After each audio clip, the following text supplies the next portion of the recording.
I'm Anton Manley. I work for a company called whittled TSC and I'm the Director of Strategic Accounts.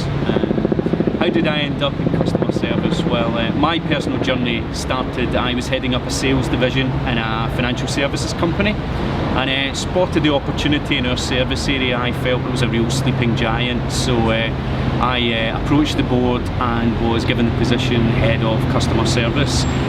Had a real passion to make a difference in that area because I felt there'd been real investment, like many businesses, on the front end, but saw an opportunity to look after the customer base and retain, so it wasn't all about acquisition. After several years of doing that, we amalgamated the whole operation and I led the operation for a period of time. However, spotted a model that I felt would be more akin to great customer service and resigned from my position and set up a JV with the existing board and called that the Smart Company. Now that was built on the basis of a report that I'd read from the National Consumer Council around the Stupid Company, which was a comprehensive report from the British public about what they didn't like in the financial services, general insurance and contact centre industry. So in summary, I flipped the model of being passed from pillar to post, speaking to someone in personal robotic, and created what I would describe as more of an old IFA type model, where one individual looked after a book of customers from sales, service, renew, cradle to the grave. After a period of time, we floated that company and I moved on and landed my position today where customer service is absolutely prominent in what I do day to day.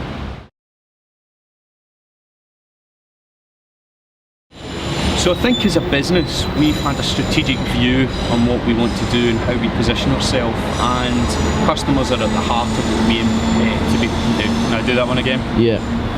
So I think as a business, customers have strategically been placed at the heart of what we do.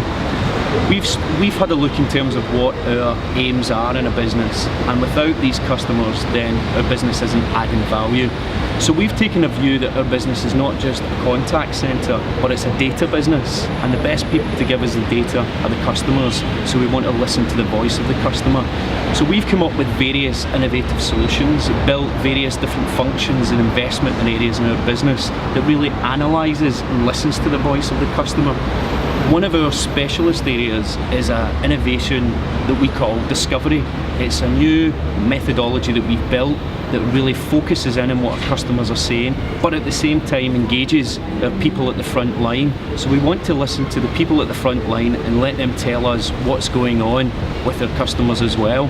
So rather than me or my colleagues making decisions in the boardroom of what we think customers want, we've got our analytics teams, we've got our people on the front line, and we're listening to what customers want. And I think that's imperative. Very often the tail can wag the dog rather than the dog wag the tail, and we want to focus in on what the customers are saying.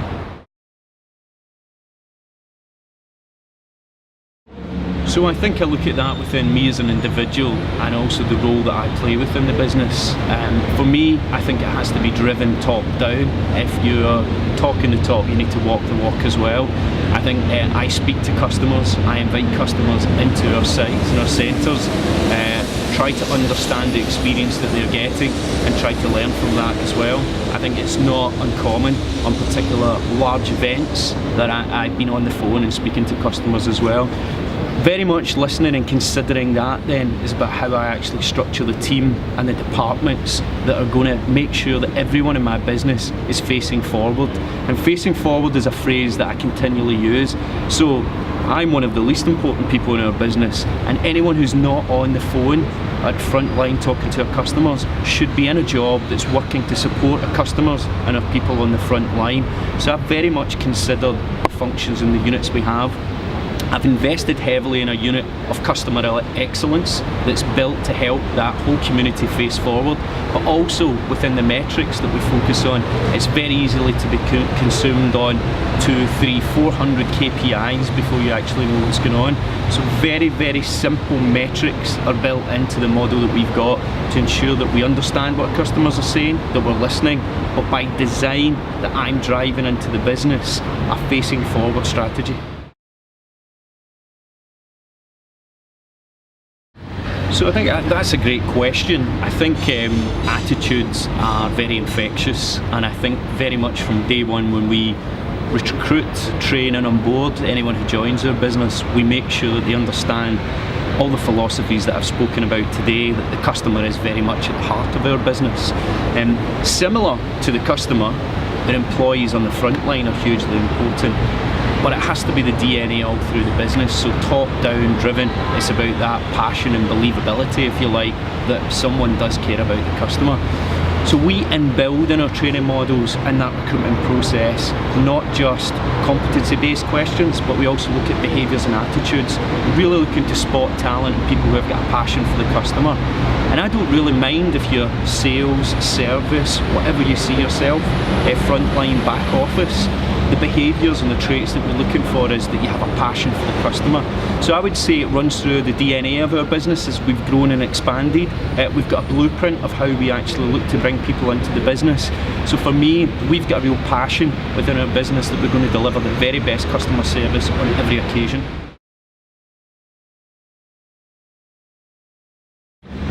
So I think you have to look at the methodology you have within your business. I would go back 2 or 3 years ago, and within our business we were doing some fantastic things across the UK, but it wasn't consistent and it wasn't down to any methodology particularly. It was more about having some great people throughout our business. So we conducted an exercise to try and understand what were the key touch points and what were the key areas in our business that we had to understand and build a methodology that would be scalable and repeatable. So we've looked at areas such as recruitment, onboarding, training, coaching, performance management, how that whole framework actually operates, and we built a methodology that we call our SMART methodology, and within that we have 16 key practices and processes. That's not just the key part of it though, because that's the design, the launch, the implementation and the embedding. The consistency then that runs through the business comes from the governance of that model. So we've also invested in a team who will monitor that by site and then share best practice and make sure there's a calibration and a consistency.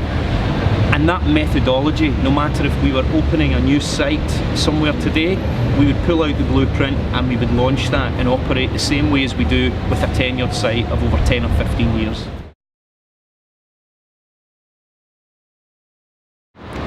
So if I was very candid about that, our business was fairly stagnant if we go back 3 or 4 years ago. We had 1,800 employees working for us. We made a strong decision that we were going to put the customer at the heart of our business. We've driven that through the methodologies, through our onboarding, through our recruitment of people, and through our whole mission about giving the best service in the country as our aim. I think we've had a level of ambition that's been significantly high. That's clearly resonated with potential clients that we've been working with. Today I can say that we've got 6,500 employees across 10 sites, so we've trebled in size in that 3 years, and although it's the sum of many parts, the decision of putting the customer at the heart of our business has transformed what we do. Yes, we're a data business, yes we look to add value, but actually putting the customer at the heart of our business and living that and breathing that on a day-to-day business basis has transformed what we do.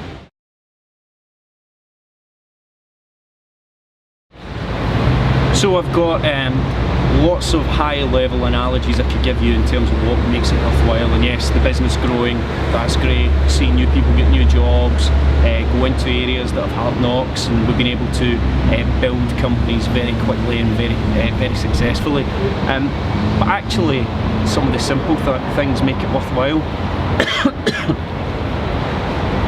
Actually some of the simple things make it really worthwhile. I spoke to a pensioner recently who wanted to tell me about the great service he just had from one of our people on the phones. I happened to be doing a computer-free day on the floor, back to the coalface, and the feedback he gave me said that the person he spoke to had just made his day. It wasn't about the product, it wasn't about anything else other than how we'd approached it and how we'd listened to him. That's what gets me out of bed in the morning, and that's what makes it all worthwhile.